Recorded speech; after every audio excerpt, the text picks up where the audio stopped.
Kamu jangan pegang saya. Kamu hak apa? Kamu hak apa?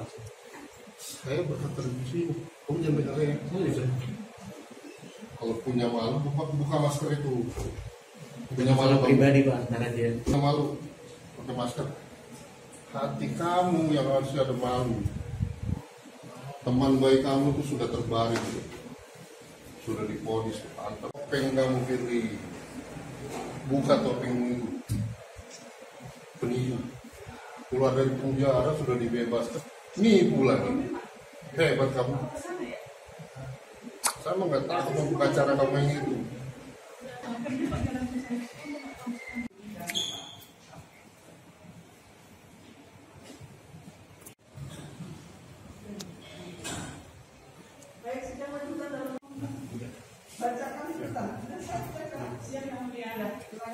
Mohon izin yang mulia dilakukan secara berlanjut sebagaimana yang diatur dalam pasal 378 Kitab Undang-Undang Hukum Pidana untuk pasal 64 ayat 1 3 menetapkan lamanya terdakwa ditahan dipulangkan sebelumnya dari lamanya pidana yang dijatuhkan. 4 menetapkan terdakwa tetap ditahan Rp5.000. Demikian tuntutan kami bacakan dan serahkan dalam sidang hari ini Rabu tanggal 19 Februari.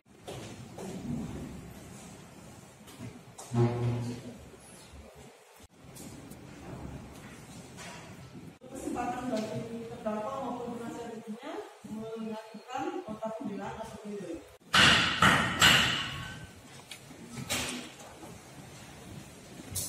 Terkait tuntutan tadi Pak, 4 tahun gitu Pak? Saya tidak puas karena dia residivis ya. Dalam ketentuan undang-undang itu residivis ditambahkan hukumannya kalau nggak salah 75% dari ancaman hukuman maksimal sesuai dengan KUH Pidana. Pak kabarnya ya. KUH Pidana kan mengatur 4 tahun untuk penipuan dan penggelapan. Nah mestinya ditambahkan 75% tuh, jadi 7 tahun gitu. Makanya saya heran kenapa jaksa penuntut umum hanya menuntut 4 tahun. Khawatir saya nanti pengadilan malah memberikan vonis ya 4 tahun. Kan gitu. Nah, mungkin potong lagi di 3 tahun. Jadi keberatan Pak ya atas tuntutan jaksa. Ada apa ini? Nah Pak, terkait modusnya sendiri apa sih Pak? Modusnya investasi, dia tawarkan investasi gitu kan. Ada pekerjaan-pekerjaan di Pemda, Jakarta Timur, Pemda DKI, Jakarta Barat gitu kan. Dan rupanya dia mengintip dari LPSE. LPSE itu siapapun bisa mengetahui apa ada pekerjaan apa aja yang ada di proyek-proyek pemerintah ya gitu. Kemudian dia proposalnya dia tawarkan gitu kan untuk mendapatkan sejumlah uang gitu. Dan ternyata tidak ada satupun yang dia menangkan, tidak ada satupun yang dia kerjakan. Dari 12 proyek yang diajukan, 12 proyek itu tidak satupun yang dia kerjakan, baik atas nama perusahaan ataupun pribadi. Karena penjelasan dari perwakilan Pemda, Biro Hukum itu menyatakan dia tidak pernah mengerjakan proyek dari Pemda. Kabarnya itu proyek pengadaan untuk COVID ya waktu itu Pak ya? COVID, kemudian life jacket, kemudian wastafel, masker, perahu karet, seperti itu. Nilai kerugian Bapak berapa? 5,8. Nah yang proyek yang ditawarkan berapa angkanya Pak? Saya lupa ya, gitu. Tapi intinya dari proyek itu saya meletakkan uang ya, kalau di total mencapai 5,8 itu. Kerugian material 5,8 miliar. Kasus ini dibuat LP-nya 11 Januari 2022. Kemudian disidik dan ditetapkan tersangka oleh Polda Metro Jaya. Kemudian dilakukan penahanan, kalau nggak salah akhir Oktober 2024. Akhirnya penyerahan tahap 2 menjelang Natal tahun 2024. Nah, ganti ruang sidang. Kamu pakai topeng lagi. Jalan ke sana.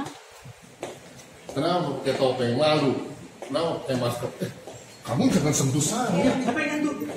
Kamu jangan sentuh Siapa yang saya. nyentuh? Siapa yang nyentuh? Pak polisi. Jangan sentuh saya. Jangan dorong saya, Hari. Dorong saya. Jangan bilang kamu jangan sentuh saya. Siapa yang nyentuh? Saya Saya mau kemarin udah begitu Pak. Bapak ini aja, nggak usah ini yang ini. Bapak suka Kok bilang aja klien kamu itu suka apa? sudah memutuskan dosa ya. Kemarin Bapak begitu juga. Saya udah kasih tahu dengan baik, Bapak masih begitu. Sabar.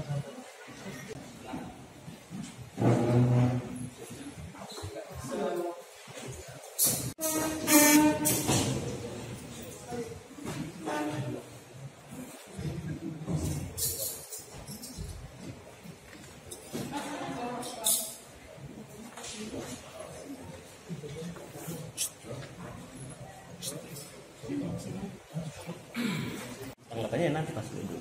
Ya. Kira-kira gimana? Keberatan nggak? Terlalu berat atau gimana, Bu? Tuntutannya? Saya nggak mau komen dulu ya. Nggak mau komen dulu. Cukup. Jadi bisa saya jelaskan itu COVID ada pasalnya 378 yang memang benar itu ada kerugiannya besar juga miliaran, tapi karena undang juga pasal 378 itu maksimalnya 4 tahun, kami sudah maksimal kami tuntut 4 tahun. Kalau masalah nanti korban kelas atau tidak, bahkan masih menunggu nanti putusan pengadilan menaikkan, mengkomprok atau mengulangi lagi. Kita sudah pertimbangkan semua itu maksimal undang-undang 4 tahun, jadi kita tuntut 4 tahun maksimal.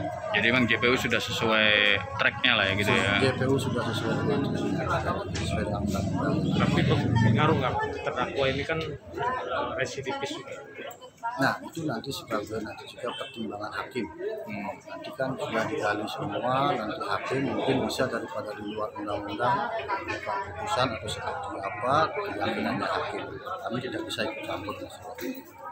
Jadi semua keputusan menyerahkan ke hakim ya. Kami menyerahkan ke hakim.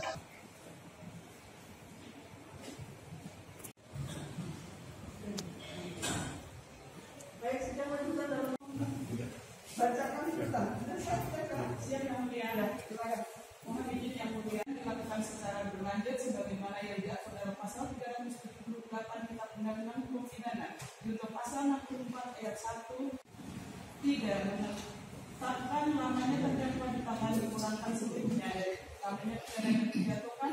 4. Menetapkan terdakwa tetap ditahan 5.000 rupiah.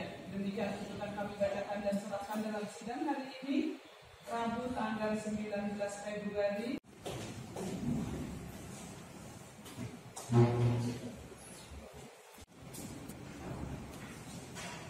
Kesempatan bagi terdakwa maupun penasihat hukumnya mengajukan nota pembelaan atau pledoi.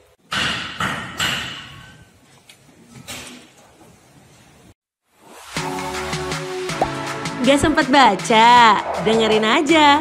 Klik icon text to speech, gak pakai ribet di okezone.com.